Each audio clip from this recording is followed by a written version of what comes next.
Kuwait ও বাহরাইনের যুদ্ধের siren, মার্কিন F-35 fighter জেটের ঘাঁটি গুঁড়িয়ে দিল ইরান। বাড়তি $750 10 দিনে মার্কিন ভিসার ইন্টারভিউ, শুরু হচ্ছে পাইলট প্রোগ্রাম। একদিকে টর্নেডো ও বন্যা, অন্যদিকে তীব্র দাবদাহ, প্রকৃতির দ্বিমুখী তাণ্ডবে লণ্ডভণ্ড আমেরিকা। নিউ ইয়র্কে 7,000 অপরাধী অভিবাসী মুক্ত, মেয়র ও গভর্নরের বিরুদ্ধে আইএসের অভিযোগ। আসসালামু আলাইকুম, আমি নিয়ামতুল্লাহ সিরাজি, আপনাদের সাথে আছি বাংলা টিভির প্রাইম নিউজে। শুনছিলেন এসএনএস হুমলন সংবাদ শিরোনাম, এবারে জানাবো বিস্তারিত। আমেরিকার ড্রোন বা বিমান হামলার জবাবে বাহরাইনে মার্কিন পঞ্চম নৌবহর এবং জর্ডানের বিমান ঘাঁটিতে পাল্টা ক্ষেপণাস্ত্র হামলা চালিয়েছে ইরান। কুয়েতেও ইরানি হামলার খবর পাওয়া গেছে, যার ফলে মধ্যপ্রাচ্যে এক ভয়াবহ যুদ্ধ পরিস্থিতি তৈরি হয়েছে। বিশ্ব রাজনীতি কাঁপিয়ে দেওয়া এই সংঘাতের সম্পূর্ণ বিবরণ এবং বিস্তারিত থাকছে প্রতিবেদনে। মধ্যপ্রাচ্যে আর কোনো প্রক্সি যুদ্ধ নয়, এবার পরাশক্তি মার্কিন যুক্তরাষ্ট্র ও ইরানের মধ্যে শুরু হয়ে গেছে সরাসরি এবং বিধ্বংসী সামরিক সংঘাত। পারস্য উপসাগরের কৌশলগতভাবে গুরুত্বপূর্ণ স্টেট অফ হরমুজ বা হরমুজ প্রণালীতে একটি মার্কিন অ্যাপাচি হেলিকপ্টার ভূপাতিত হওয়ার ঘটনাকে কেন্দ্র করে এই চরম উত্তেজনা ছড়িয়ে পড়েছে। মার্কিন সামরিক বাহিনী সেন্ট্রাল কমান্ড এই ঘটনার জবাবে দক্ষিণ ইরানের জাস্ক, সিরিক এবং কেশম দ্বীপের সামরিক ও বেসামরিক অবকাঠামো লক্ষ্য করে আত্মরক্ষামূলক বিমান হামলা চালায়। তবে মার্কিন এই আগ্রাসনের পরপরই অত্যন্ত কঠোর ও নজিরবিহীন পাল্টা আঘাত হেনেছে ইরানের শক্তিশালী সামরিক বাহিনী ইসলামিক রেভলিউশনারি গার্ড কর্পস। ইরানি বাহিনী বাহরাইনে অবস্থিত মার্কিন নৌবাহিনীর অত্যন্ত গুরুত্বপূর্ণ পঞ্চম নৌবহর সদর দফতর এবং কুয়েতের আলী আল সালেম বিমান ঘাঁটিতে এক ঝাঁক শাহেদ 136 আত্মঘাতী ড্রোন দিয়ে হামলা চালিয়েছে।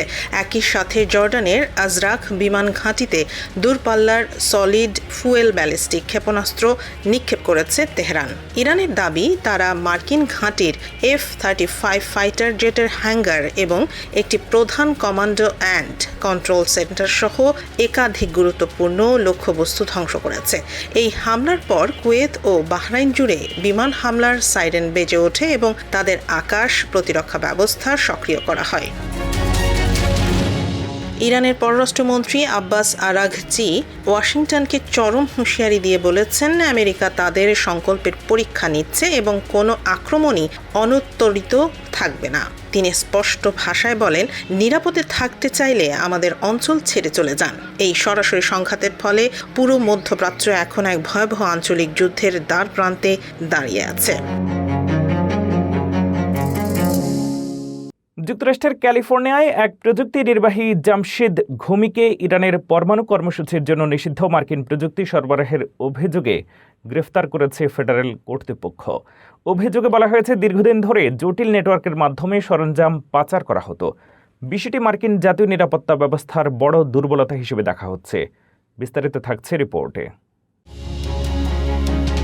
ক্যালিফোর্নিয়ার অত্যন্ত অভিজাত ও সুরক্ষিত এলাকা নিউ পোর্ট কোস্ট সমুদ্রমুখী কোটি ডলারের সব বিলাসবহুল প্রাসাদ আর শান্ত পরিবেশের জন্য পরিচিত এই এলাকাটি যে ইরানের পারমাণবিক কর্মসূচির গোপন আস্তানা হয়ে উঠবে তা হয়তো কেউ কল্পনাও করেনি।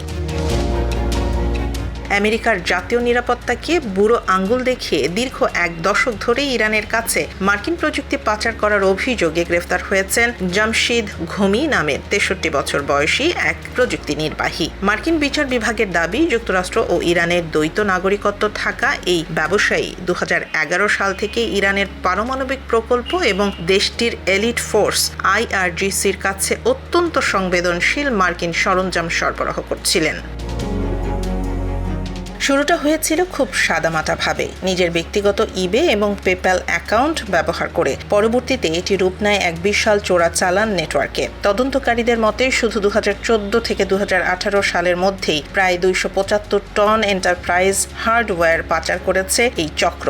পাচারের কৌশলটি ছিল বেশ চতুর। মার্কিন প্রযুক্তি উৎপাদনগুলো প্রথমে আরব আমিরাত বা তৃতীয় কোনো দেশে পাঠানো হতো। এরপর শিপিংয়ের আসল কাগজপত্র জালিয়াতি করে তা পৌঁছে যেত ইরানে। অভ্যন্তরীণ বার্তালাপে তারা ইরানকে মাদারল্যান্ড বলে ডাকতেন।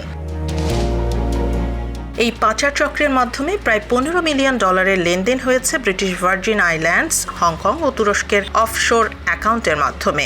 এই কালো টাকায় ঘমি ক্যালিফোর্নিয়ায় $35 মিলিয়ন প্রাসাদে রাজকীয় জীবনযাপন করছিলেন। এই ঘটনাটি মার্কিন প্রশাসনের চোখ ফাঁকি দিয়ে সাধারণ বাণিজ্যিক ব্যবস্থার ভেতরেই শত্রু দেশের নেটওয়ার্ক গড়ে তোলার এক বড় দুর্বলতাকে সামনে এনেছে। যুক্তরাষ্ট্রে ব্যবসা ও ভ্রমণ ভিসার আবেদনকারীদের জন্য চালু হচ্ছে নতুন প্রিমিয়াম সেবা। অতিরিক্ত $750 ফি দিলে দীর্ঘ অপেক্ষা এড়িয়ে 10 কর্মদিবসের মধ্যে সাক্ষাৎকারের সুযোগ মিলবে। পরীক্ষামূলক এই কর্মসূচি 1 জুলাই থেকে বছরের শেষ পর্যন্ত চালু থাকবে। নতুন এই ভিসা নীতির বিস্তারিত জানুন প্রতিবেদনে। আমেরিকার ভিসা পাওয়ার দীর্ঘ অপেক্ষার দিন বুঝি এবার শেষ হতে চলেছে। তবে হ্যাঁ, এর জন্য পকেট থেকে খসাতে হবে মোটা অঙ্কের টাকা। ইউএস স্টেট ডিপার্টমেন্টের ঘোষণা অনুযায়ী আগামী 1 জুলাই থেকে শুরু হচ্ছে একটি নতুন পাইলট প্রোগ্রাম। এর অধীনে পর্যটন ও ব্যবসার জন্য যারা B1 ও B2 ভিসার আবেদন করবেন তারা বাড়তি ফিরিয়ে ইন্টারভিউয়ের লাইনে সবার আগে চলে আসতে পারবেন।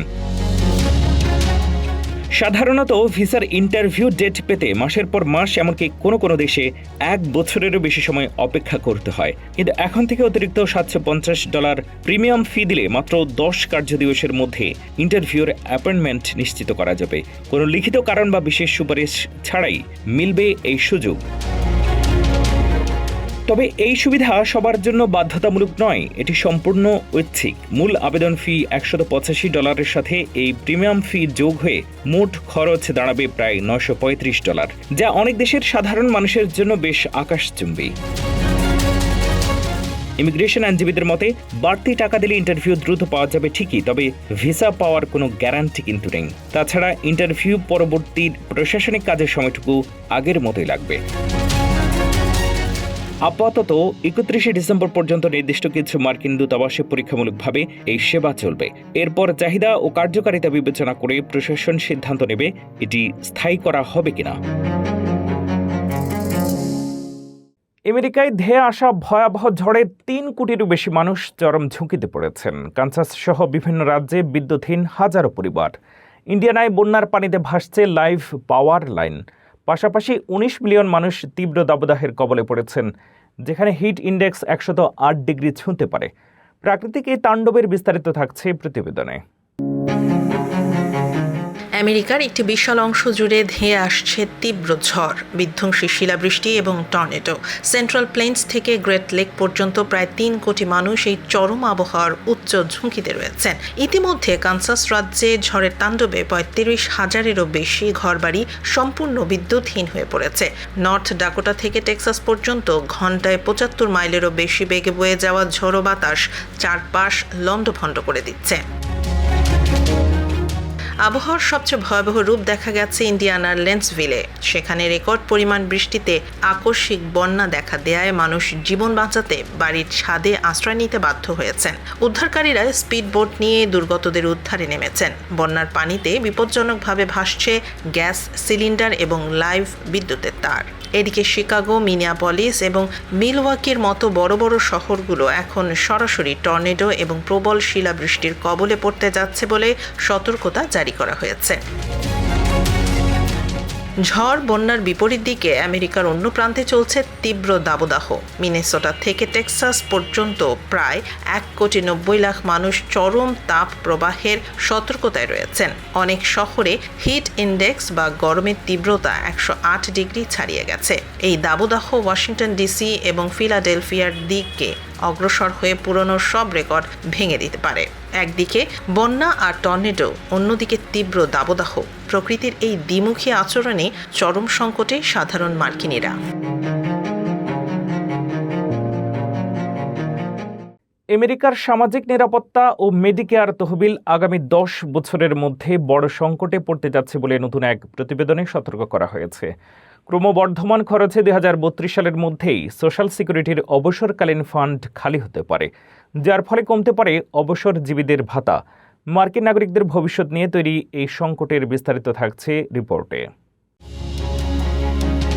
আমেরিকার কোটি কোটি মানুষের ভবিষ্যৎ, অবসরের ভরসা, সোশ্যাল সিকিউরিটি ফান্ড নিয়ে বড়সড় বিপদের পূর্বাভাস দেয়া হয়েছে। সাম্প্রতিক এক বার্ষিক রিপোর্টে জানা গেছে, আগের ধারণার চেয়ে 1 বছর আগে অর্থাৎ 2032 সালের মধ্যেই এই তহবিলে বড় ঘাটতি দেখা দেবে। শুধু তাই নয়, প্রবীণ ও প্রতিবন্ধীদের চিকিৎসা সহায়তার বড় মাধ্যম মেডিকেয়ার তহবিলও 2033 সালের মধ্যে পূর্ণ সুযোগ সুবিধা দিতে ব্যর্থ হতে পারে। ক্রমবর্ধমান স্বাস্থ্যসেবা খরচ এবং অতিরিক্ত সরকারি ব্যয়ের কারণেই এই সংকট 10 বছরেরও কম সময়ের মধ্যে ঘনিয়ে আসছে। তবে বিশেষজ্ঞরা বলছেন, এটি কোনো সম্পূর্ণ কোল্যাপস বা ব্যবস্থা ভেঙে পড়া নয়, বরং একটি আংশিক ঘাটতি। তহবিল শেষ হলেও 2034 সাল থেকে প্রাপ্ত রাজস্ব দিয়ে অন্তত 83% ভাতা বা বেনিফিট দেয়া সম্ভব হবে। সোশ্যাল সিকিউরিটি কমিশনার ফ্র্যাঙ্ক বেসিগন্যানো জানিয়েছেন, ট্রাম্প প্রশাসন এই তহবিল রক্ষা এবং অপচয় ও দুর্নীতি দূর করতে সম্পূর্ণ প্রতিশ্রুতিবদ্ধ। কিন্তু প্রবীণদের অধিকার রক্ষাকারী সংস্থা AARP একে একটি বড় সতর্ক বার্তা হিসেবে উল্লেখ করে অবিলম্বে কংগ্রেসকে ব্যবস্থা নেয়ার আহ্বান জানিয়েছে।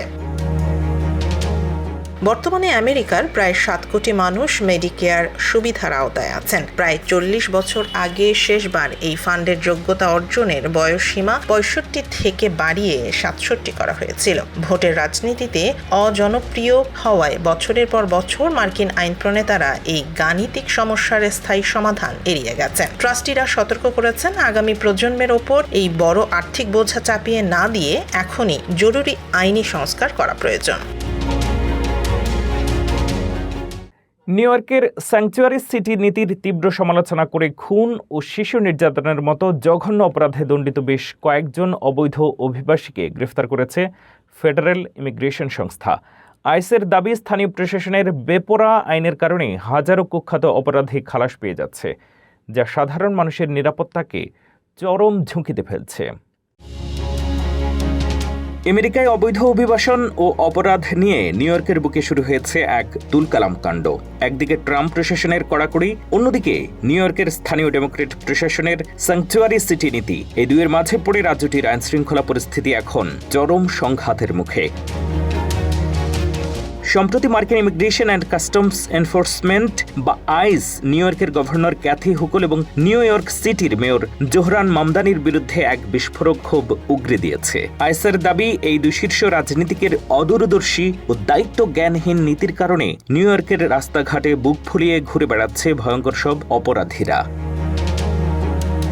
প্রমাণ হিসেবে আইস সম্প্রতি বেশ কয়েকজন গ্রেফতারকৃত অবৈধ অভিবাসীদের তালিকা এবং পরিচয় প্রকাশ করেছে, যাদের অপরাধের খতিয়ান শুনলে শিউরে উঠতে হয়। জ্যামাইকা, এল সালভাদর এবং ইকুয়েডর থেকে আসা এই অপরাধীদের মধ্যে রয়েছে কুখ্যাত খুনি, ধর্ষক এবং 11 বছর কম বয়সী শিশুদের উপর যৌন নির্যাতন চালানো পেডোফাইলরা। আইস কর্মকর্তাদের অভিযোগ, গভর্নর হুকুল এমন আইন পাশ করেছেন যা স্থানীয় পুলিশকে ইমিগ্রেশন কর্মকর্তাদের সাথে সহযোগিতা করতে বাধা দেয়। অন্যদিকে নতুন মেয়র জোহরান মামদানি নির্বাহী আদেশ জারি করে অপরাধীদের এক প্রকার আইনি ঢাল তৈরি করে দিয়েছেন। পরিসংখ্যান অনুযায়ী প্রশাসনের এই অসহযোগিতার কারণে 2025 সালের জানুয়ারি থেকে পর্যন্ত প্রায় 7,000 বিপজ্জনক অপরাধী অভিবাসীকে ছেড়ে দেওয়া হয়েছে, যাদের বিরুদ্ধে খুন ও ধর্ষণের মতো মারাত্মক অভিযোগ রয়েছে। তবে আইস স্পষ্ট জানিয়ে দিয়েছে, রাজনীতিকরা অপরাধীদের পক্ষে থাকলেও তারা নিউ ইয়র্কবাসীর সুরক্ষায় এই ভয়ঙ্কর খুনি ও ধর্ষকদের তাড়ানোর অভিযান চালিয়েই যাবে। নিউ ইয়র্ক এয়ারপোর্টে কম ভাড়ার লোভ দেখিয়ে পর্যটকদের ফাঁদে ফেলছে অবৈধ ট্যাক্সি চালকরা। 2026 সালের বিশ্বকাপকে সামনে রেখে পর্যটকদের নিরাপত্তা নিশ্চিত করতে প্রশাসন শুরু করেছে অপারেশন লিগ্যাল রাইড। লাইসেন্স বাতিল সহ গাড়ি জব্দের মতো কঠোর ব্যবস্থা নিচ্ছে পুলিশ। কোথায় যাবেন? কম ভাড়ায় পৌঁছে দেব। নিউ ইয়র্কের জেএফকে কিংবা লা গার্ডিয়া এয়ারপোর্টে নামার পর এই পরিচিত ডাক শুনেননি এমন যাত্রী কমই আছেন। বৈধ হলুদ ট্যাক্সি কিংবা নিবন্ধিত রাইড শেয়ারের বাইরে একদল চালক প্রতিনিয়ত পর্যটকদের ফাঁদে ফেলার চেষ্টা করে। রিপোর্টার জেমস ফোর্ড জানাচ্ছেন, এই অবৈধ চালকদের দৌরাত্ম্য থামাতে এবার মাঠে নামছে প্রশাসন। কুইন্স ডিস্ট্রিক্ট অ্যাটর্নি স্পষ্ট জানিয়েছেন, লাইসেন্সহীন এবং আনভেটেড গাড়িতে ওঠা মানে নিজেকে চরম বিপদে ফেলা। সামনে 2026 বিশ্বকাপ, যার কারণে এই অঞ্চলে আরও 10 লাখের বেশি বাড়তি পর্যটক আসবেন। তাদের নিরাপত্তা নিশ্চিত করতে আইন প্রয়োগকারী সংস্থাগুলো যৌথভাবে শুরু করেছে অপারেশন লিগ্যাল রাইড। এবার ধরা পড়লেই চালকদের লাইসেন্স থেকে সরাসরি 5 পয়েন্ট কাটা যাবে। নিউ ইয়র্কের নিয়ম অনুযায়ী 11 পয়েন্ট কাটা গেলে ড্রাইভিং লাইসেন্স স্থগিত হয়। তবে অনেক হুঁশলার চালকের লাইসেন্স ইতিমধ্যেই বাতিল। তাই শুধু পয়েন্ট কেটে ক্ষান্ত হবে না প্রশাসন, সরাসরি গাড়ি জব্দ বা ইম্পাউন্ড করা হবে। পোর্ট অথরিটি পুলিশ জানিয়েছে, জব্দ করা গাড়ি ছাড়িয়ে নিতে চালকদের গুনতে হবে অন্তত $594, অর্থাৎ অবৈধ আয়ের চেয়ে জরিমানার অঙ্ক হবে অনেক বেশি। এখন থেকে এয়ারপোর্টগুলোতে টিএলসি এবং পোর্ট অথরিটি পুলিশের ইউনিফর্ম ও সাদা পোশাকের অফিসারদের টহল ব্যাপকভাবে বাড়ানো হচ্ছে। পর্যটকদের সচেতন করতে 10টি ভিন্ন ভাষায় সতর্কতা জারি করা হয়েছে, যা বিমানের ভেতরেও অ্যানাউন্স করা হবে। প্রশাসন জানিয়েছে, মাত্র 50 জন চিহ্নিত চালকই এই জালিয়াতির 1/4 জন্য দায়ী। বিশ্বকাপ শেষ হলেও এই কঠোর ক্র্যাকডাউন জারি থাকবে।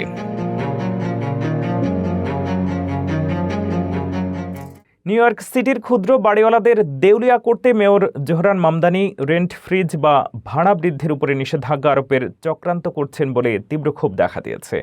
বাড়ির মালিকদের অভিযোগ, রক্ষণাবেক্ষণের খরচ 5.3% বাড়লেও ভাড়া বাড়াতে দেওয়া হচ্ছে না, যা মূলত তাদের সম্পত্তি কম দামে কেড়ে নেওয়ার এক সমাজতান্ত্রিক চাল। সিটির আবাসন সংকটের এই চাঞ্চল্যকর তথ্যের সম্পূর্ণ আর বিস্তারিত থাকছে রিপোর্টে। নিউ ইয়র্ক সিটির ক্ষুদ্র বাড়িওয়ালাদের কি এবার পথে বসাতে চলেছেন নতুন মেয়র জোহরান মামদানি? সিটির আবাসন খাতে এমনই এক ভয়ঙ্কর আতঙ্ক বিরাজ করছে। মেয়রের নতুন ব্লক বাই ব্লক আবাসন নীতিকে কেন্দ্র করে লাখো বাড়ির মালিকের পিঠ এখন দেয়ালে ঠেকে গেছে। আসল ধাক্কাটা আসছে রেন্ট গাইডলাইন্স বোর্ড থেকে।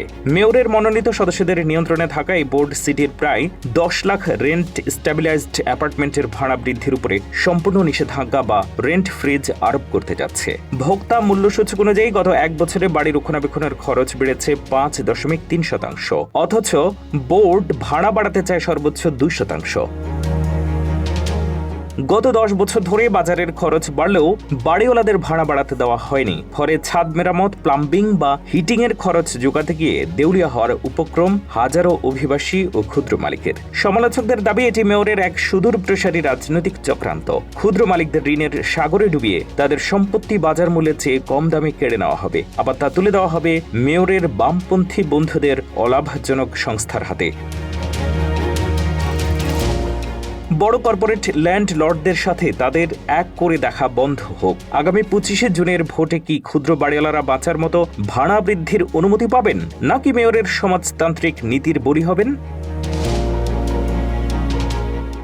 যুক্তরাষ্ট্রের কেন্টাকিতে ঘটেছে এক অবিশ্বাস্য চুরির ঘটনা, যা শুনলে যে কেউ চমকে উঠবেন।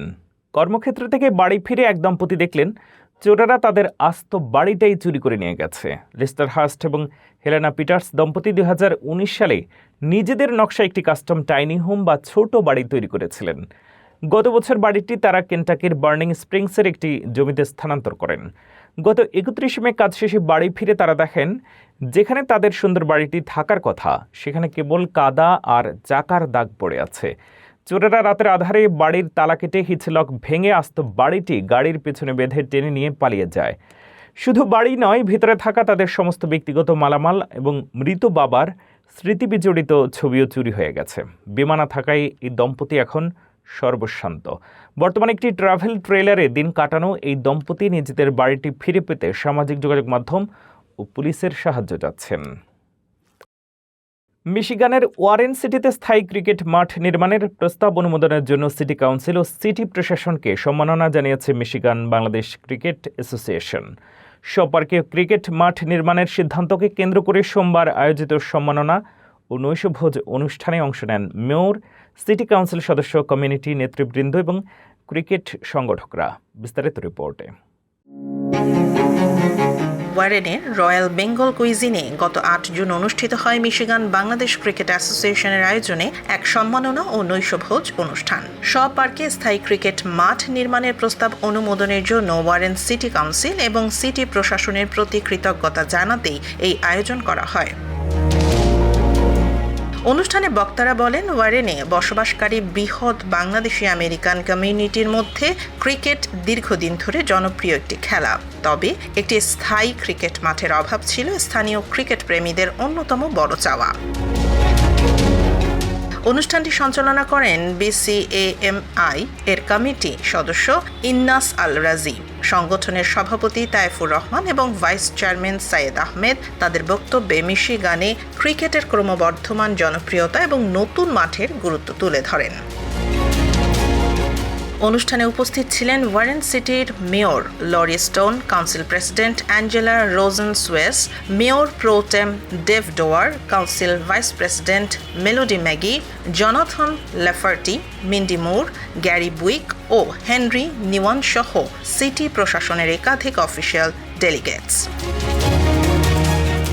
এছাড়া অনুষ্ঠানে উপস্থিত ছিলেন BCAMI এর উপদেষ্টা পরিষদের সদস্য, ক্রিকেট সংগঠক এবং কমিউনিটির বিশিষ্ট ব্যক্তিরা। প্রকল্প বাস্তবায়নে সহায়তার জন্য বিশেষভাবে স্বীকৃতি দেয়া হয় নাজেল হুদার অবদানকে।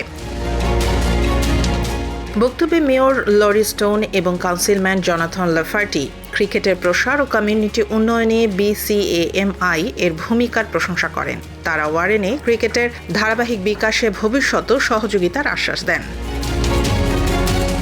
অনুষ্ঠানে বাংলা প্রেস ক্লাব মিশিগানের নেতৃবৃন্দ এবং বিভিন্ন গণমাধ্যমের প্রতিনিধিরাও উপস্থিত ছিলেন। বাংলাদেশি আমেরিকানরা বলেন, নতুন এই মাঠ শিশু, কিশোর ও প্রাপ্তবয়স্কদের জন্য নিয়মিত ক্রিকেট চর্চা ও প্রতিযোগিতার সুযোগ সৃষ্টি করবে। পাশাপাশি এটি যুব সমাজকে খেলাধুলার প্রতি আরও আগ্রহী করে তুলবে এবং কমিউনিটির মধ্যে সম্প্রীতি ও সামাজিক সম্পৃক্ততা বাড়াতে ভূমিকা রাখবে।